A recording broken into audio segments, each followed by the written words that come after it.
Alright, we're going to look at the Deedle Twitter search application. And we started off looking at it. We'll spend a minute to review what we did so far, and then we'll go from there. One thing I think we all should realize is that when we look at these examples,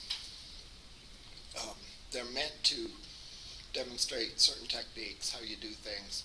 They're not necessarily meant that your application will have to look like this.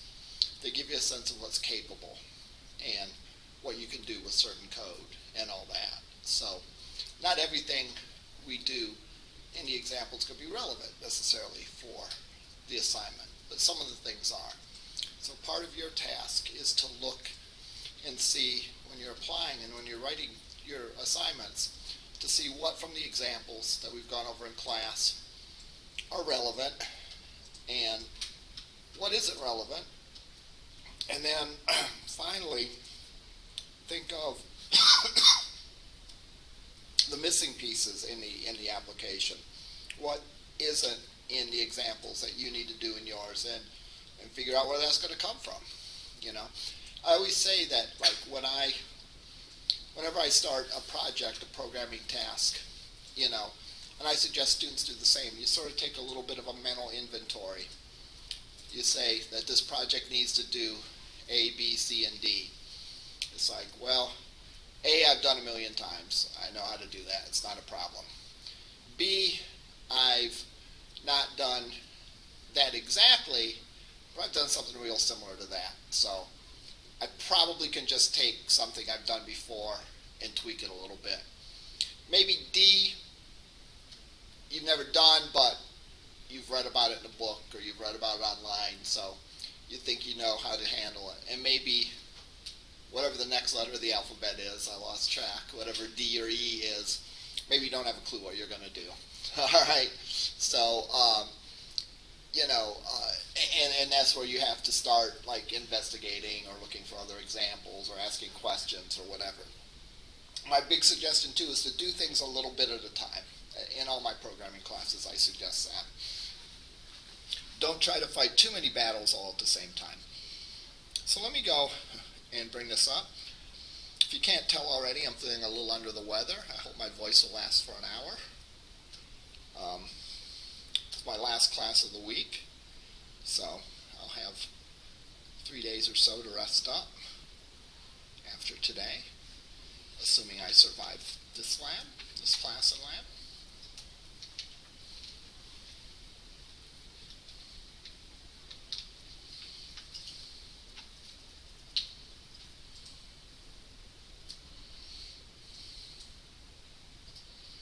Alright, I'm going to spend a minute talking about the listeners that we've encountered so far.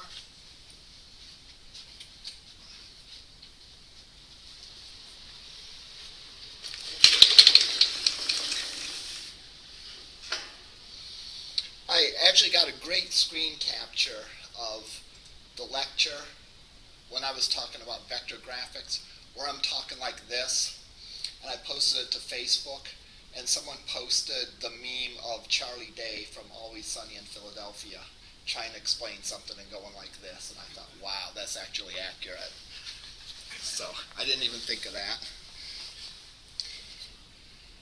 All right. We're going to spend a minute going over what we did before last time. We define these things as instance variables, which means they're going to be available throughout this class, and also any inner classes. So remember, we talked about our listeners being inner classes. They have access to attributes of the main class as well. All right, we do our thing. We do something with the toolbar. We grab pointers to these things. We do something that deals with the save searches. We do some stuff. We sort. We make our Recyclerview. We set the layout, blah, blah, blah, blah, blah. All this stuff with the Recyclerview relates to, let's run it.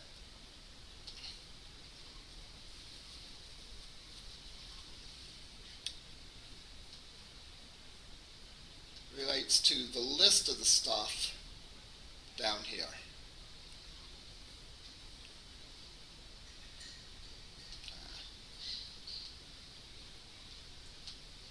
Is the Recyclerview just the name that they used, or does that have a specific, is that a specific name, like Text Watcher or something? Recyclerview is the name of the variable, all right, which is a Recyclerview, so it's both. Oh, okay. It's the name of the variable and the name of the class. It's called a Recyclerview because it's not so much a big deal in this instance, but if you could imagine the list having like hundreds or thousands of things, there'd be an awful lot of stuff to keep in memory. Whereas a Recyclerview like kind of uses and reuses space and manages that. I'm having a hard time scrolling without clicking or long pressing on this. I know I was able to do it before. There we go. Oh, I was at the bottom, no wonder. Very sensitive to that. But you should be able to scroll up and down on this. All right. Things we went over last time. The floating action button. All right. And we had we set the on-click listener for it, and we updated it. Remember, we have listeners on the two text views, and what they do is they show the listener if there's something in each field,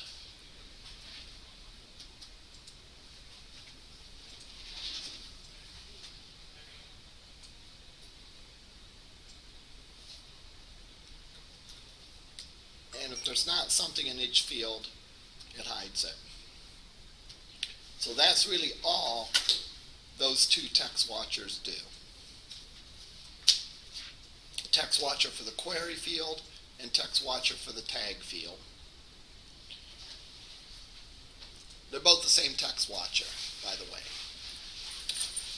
And all they do is they call update save FAB, floating action button.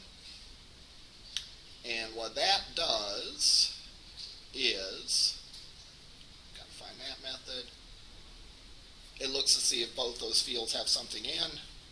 If they don't both have something in, they hide it. If they both have something in them, they show it. So we talked about that. Now, we have an on-click lister on the button. I think this is where we left off last time. All right. When they click save, what happens? All right.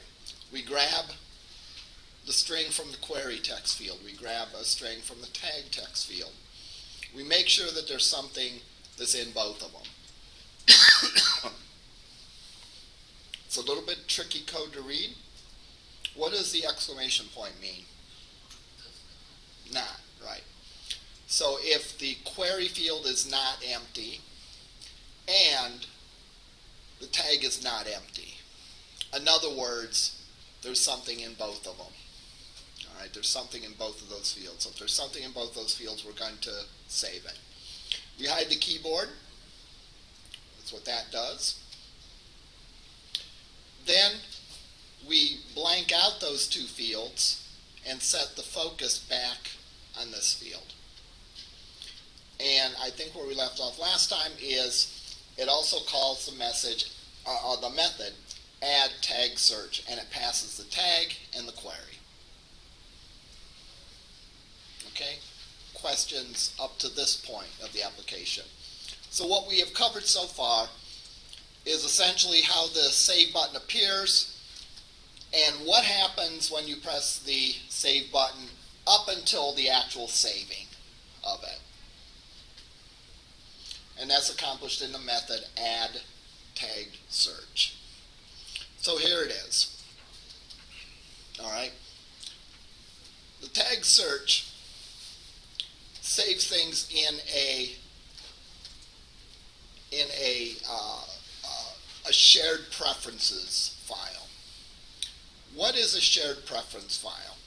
A shared preference file is like, sometimes it's called a hash, all right?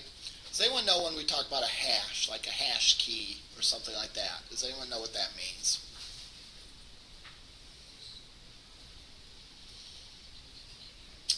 It's kind of like what you have in web development on a query string. With a hash, you have a key and a value. In this case, a tag and a query. So we will look on the query string for the thing that has the key of name, and it will pull that value off the query string. The shared preferences work that way. You have the name of the field, and you have the value of the field. All right, or the key, sometimes called the key and the value. So we store things in the shared preferences via a tag and a key.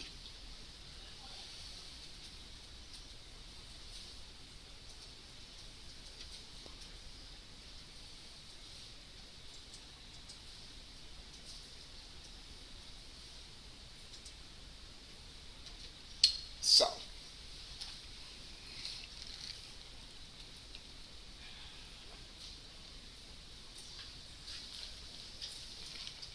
what do you suppose that happens if the tag is already there?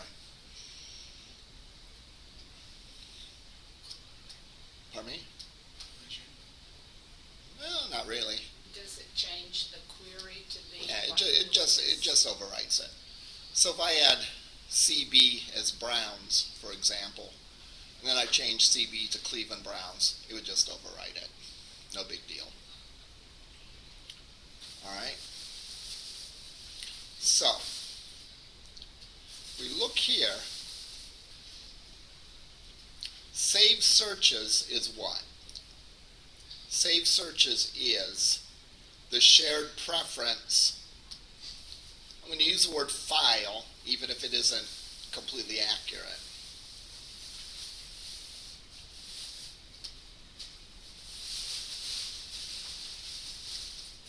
Save searches is the shared preferences that this is where we're storing the shared preferences.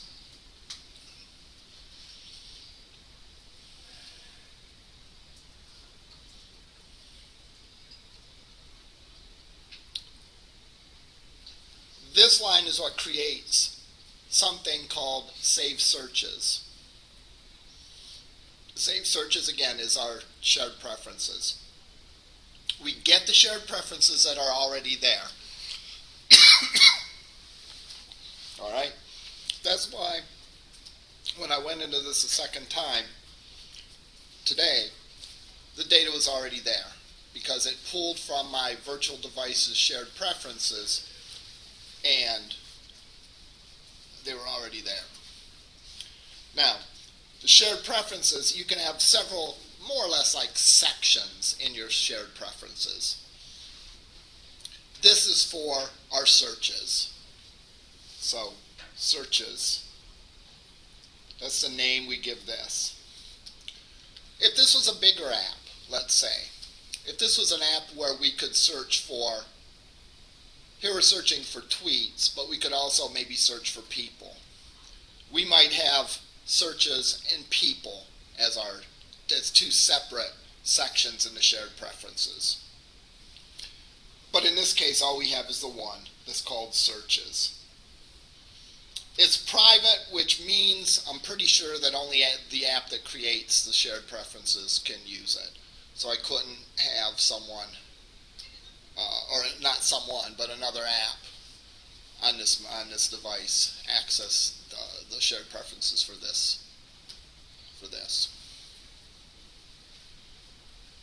Okay. So we're saving our things. We're using a variable called save searches, which is sort of our pipeline to the shared preferences, which is like a file on our device. We're storing that saved searches, it's hard to say, The name of the section we're saving it in is the searches section, and it's private. So, to save it, all we do is we get a shared preference editor, which is simply a class, helper class, that helps us put stuff into the shared preferences. So we have an editor to our shared preferences, and then we put that new entry into our shared preferences, tag and query, and then we apply. That actually does the final save of it. So this is what stores it in the shared preferences. Okay? The rest of this code here is to populate this area down here. And we're going to leave that to last. We're going to leave this area down here as the last thing to deal with. How it gets populated, what happens when we click on it, what happens when we long touch something here. Okay. Now let's think this through. If I long press on this, I can edit it. What happens if I change the code? Let's look at this code and see if we can figure out. If I changed this from Pittsburgh Steelers to just Steelers,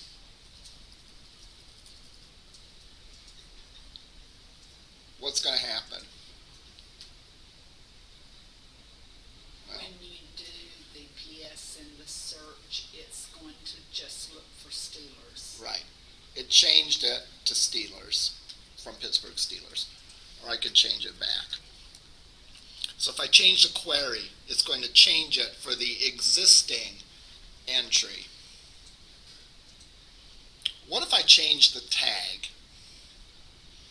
What if I change the tag to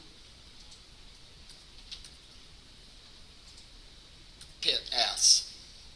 I don't know, it's a dumb tag, but what if I did change it to Pit S? I would think it would add it in as a new entry and you would still have PS. Very good. How did you come to that conclusion? Because you said that it uses the key and then the value. So Right. this would become the key, which is a different key than the PS. Right. Notice what this says. This is just this is just adding the new thing to the shared preferences.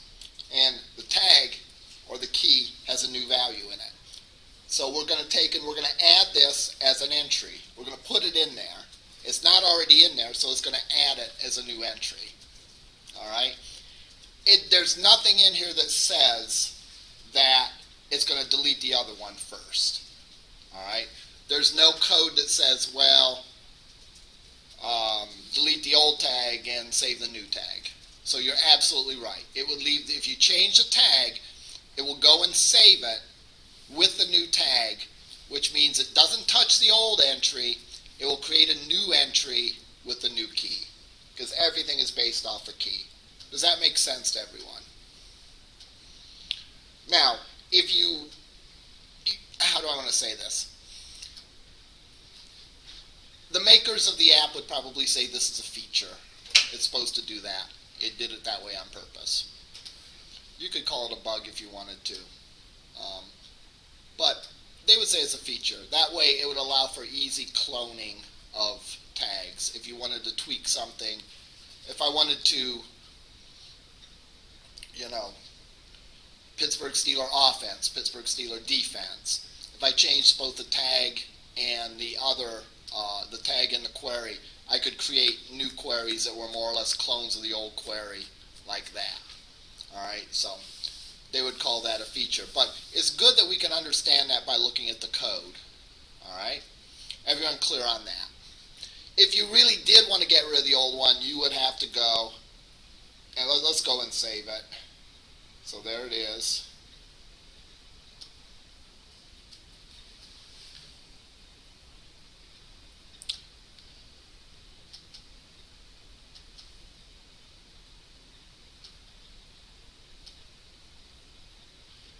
This is driving me crazy. There we go.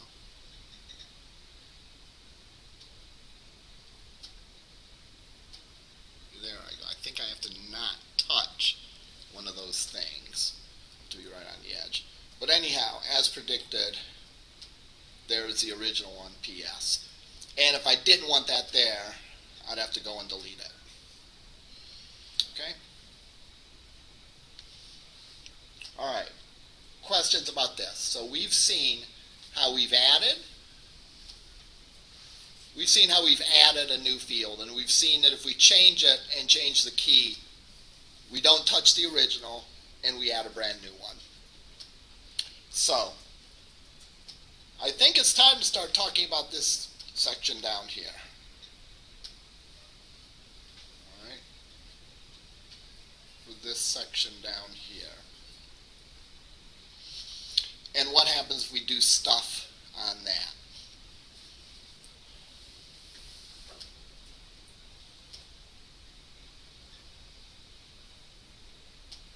Okay. So, let's look how this initially gets loaded. Then we'll look to see how it gets updated after we add something. So that'll be the first two things that we look at. How this gets initially loaded and what happens when we add a brand new search in. That's the first two things we're going to look at. How does this get initially loaded? Well, we pull our saved searches from the shared preferences. So when this application initially loads, it goes out for shared preferences and pulls all the keys and values, all the tags and queries that have been saved previously, and puts them in this shared preference object called save searches, which we're going to use as a pipeline to save and retrieve the shared searches. We then grab an array list of all the keys in that shared searches object. Get all key set. So when we're done, we have an array list called tags. Alright? An array list is like an array except for what? Exactly. You should be good on this because we're covering that in the regular Java class. Absolutely. Difference between an array list and an array is static in size, whereas an array list is expandable and contractible.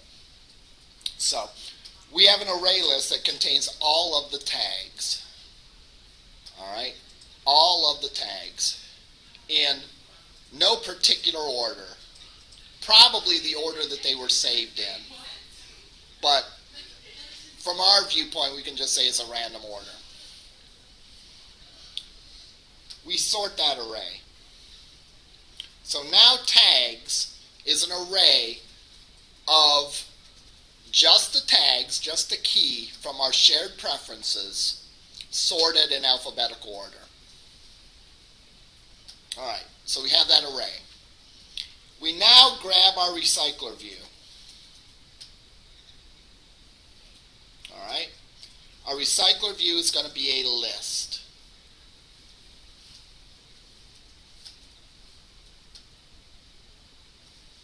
Alright, a list. It is going to be a linear, the layout's going to be linear. Items are stacked one on top of each other. And we create an adapter for that list. What is an adapter? An adapter is a code that sort of is the boss of the list.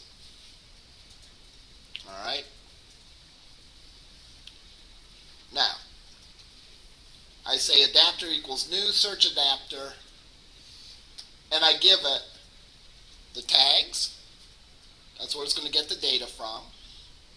The item click listener, which is what happens when I click on an item.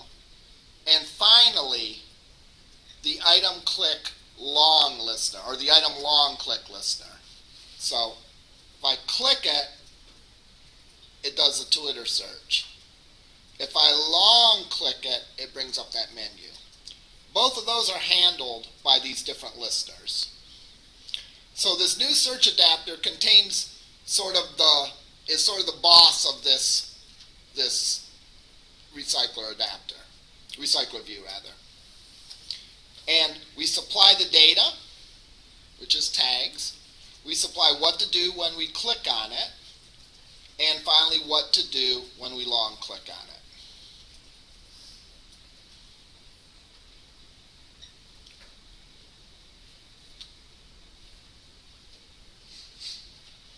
Now that on-click listener is here, and the on-long click listener is in here.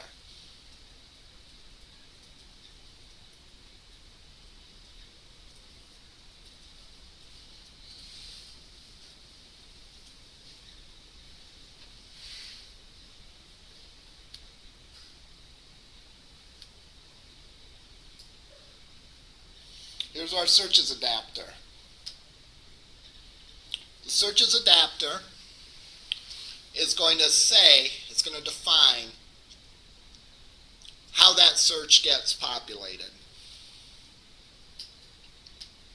And it's going to get pointers to the listeners in the other class.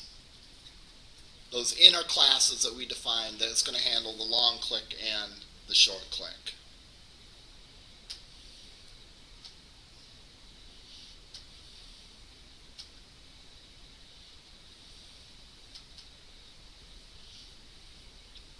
So, what's our constructor for this? Our constructor accepts 3 arguments, right? The 3 things that we want to do with this.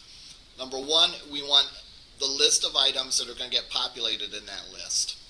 That's what this list is, called tags. The other 2 things are the click listener and the long click listener. Well, that's what we have here when we created our adapter. We gave it that list, and we gave it the item click listener that we define here,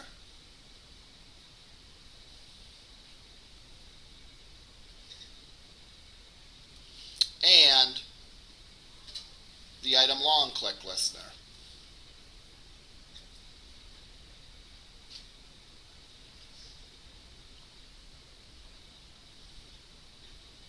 So we assign that, and we assign the tags to this. We assign the tags argument to this attribute, assign the listeners to these attributes, and so on.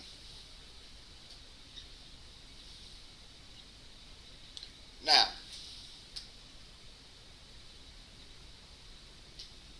if we look at this, what we're going to do is this. This gets a little confusing, all right? Because we have a view holder.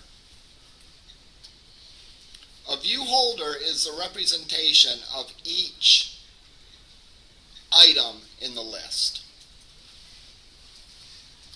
All right?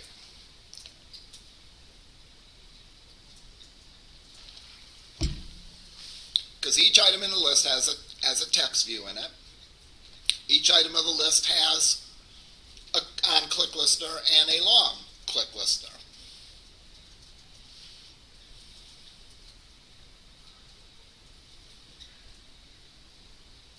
And it has a text view that we have here. So,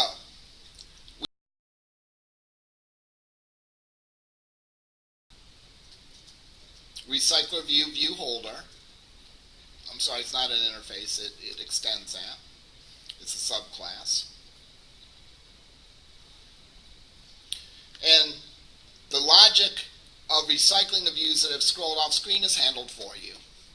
That's why it's called a recycler view. It essentially reuses the memory, so you don't have, if you had 1 million items in this list, it wouldn't hog up tons of memory. Now, when this view holder is created, we do a little magic, all right? We inflate a layout. What do we mean by inflating a layout? Inflating a layout is where we take an XML file and we turn it into actual objects. All right. In this case, we're inflating the layout called list item. If you remember when we looked at this initially, there was several layouts. There's activity main, content main, and then there was list item. Now, our activity main contains all this stuff, contains the content main. The content main contains the recycle view and the edit text fields. Yeah, over here's the recycler view. But how many items are in the recycler view? Depends how many items we saved. So I can't have 10 text views in there, right? Because I don't know how many items I've saved. If I've saved 3 items, I want 3 text views in there. If I've saved 100 items, I want 100 text views in there. So what we do is we dynamically create those text views. We create them by inflating this. So as we loop through this, and again, I know this is a little confusing.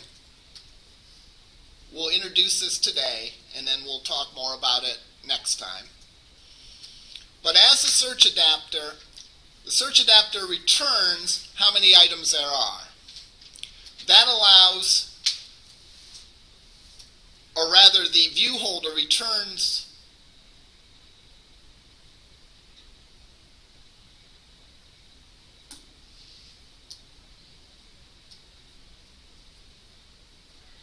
the search adapter returns how many items there are.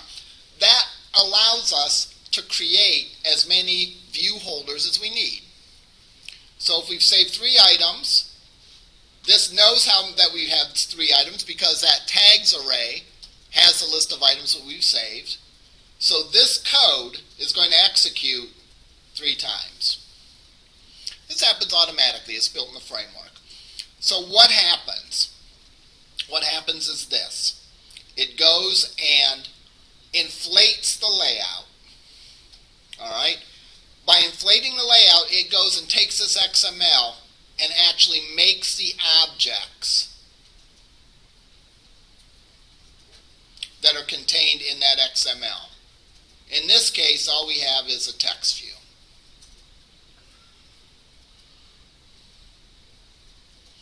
It then is going to bind that text view to the tag according to the position. So the first time that it inflates that layout, it's going to put in tag sub 0. Second time, it's going to put tag sub 1. Third time, it's going to put tag sub 2. Fourth time, tag sub 3. So it creates. Each time it's going to execute this code.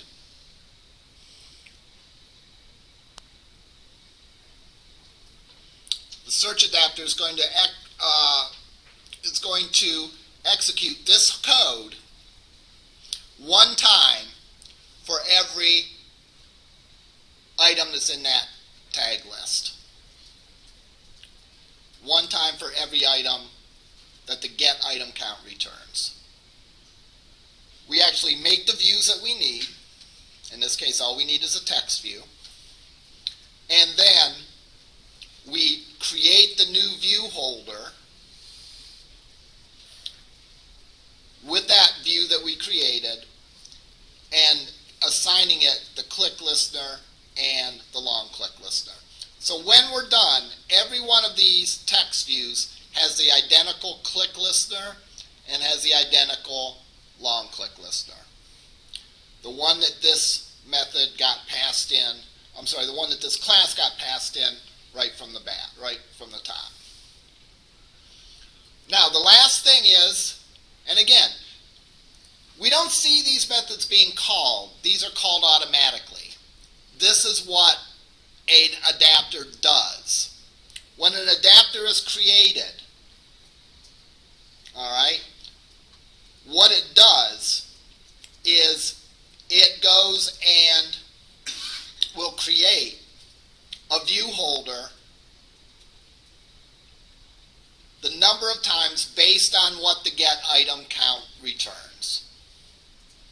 And creating a view holder will include doing this function, which does the inflation, and doing this function, which does the binding.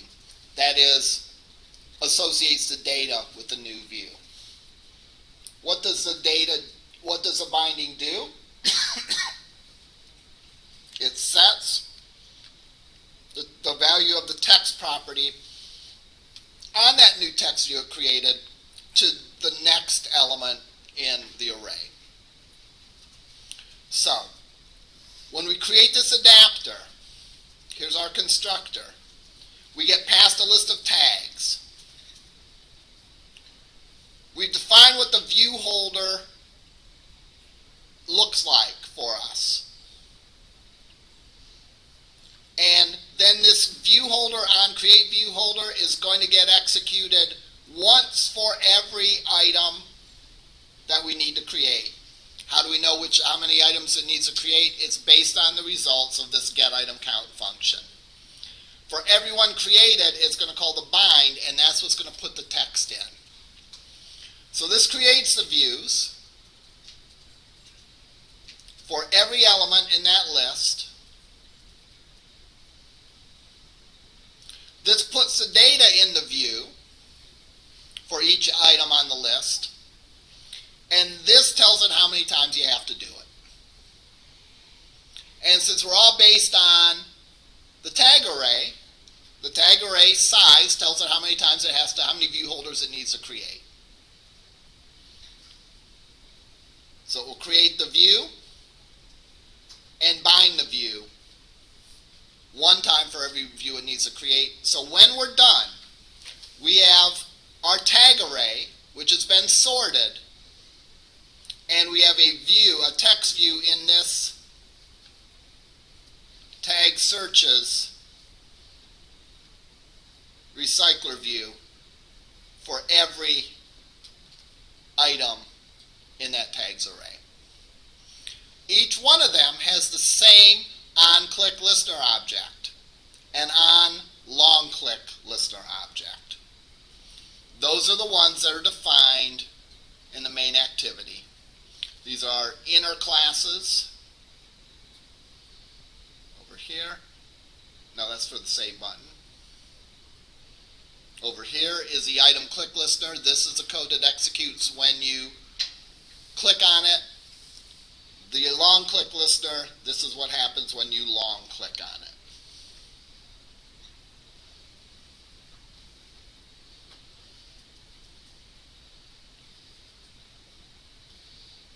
A lot of stuff. The confusing part of this, again, is the fact that so many components have to talk to each other for this to work. This is not something like standalone where we have one class that does everything and creates all this.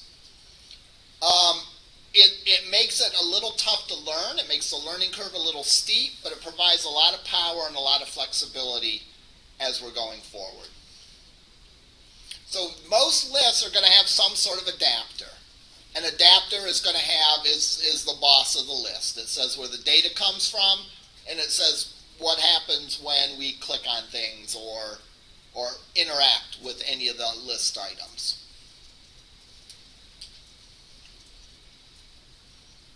What we will pick up on next time is what happens when we click on this. What happens if when we click on the item in the Recyclerview. Then finally, what happens when we long click on it? And we'll see that. In my opinion, the bit with the adapter is probably the trickiest part of this example. All right? Because what's the right word to say? It seems sort of convoluted. It seems like a lot of steps just to get a list of things. All right? But again, giving these components end up giving you a lot of power, a lot of flexibility. We don't have to worry about what if our list is too long and it hogs memory, because this Recyclerview handles that stuff for us. All right? So,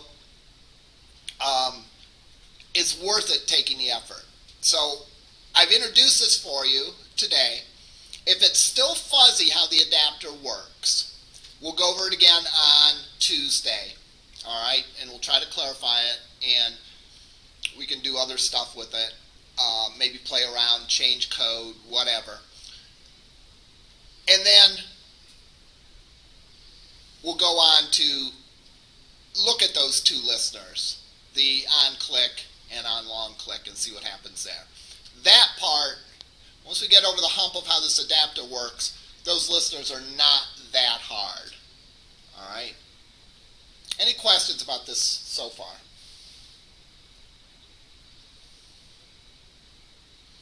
Okay, excellent.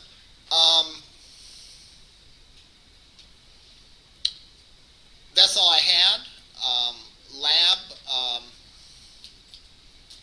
if you've completed something and you want me to grade it, flag me down.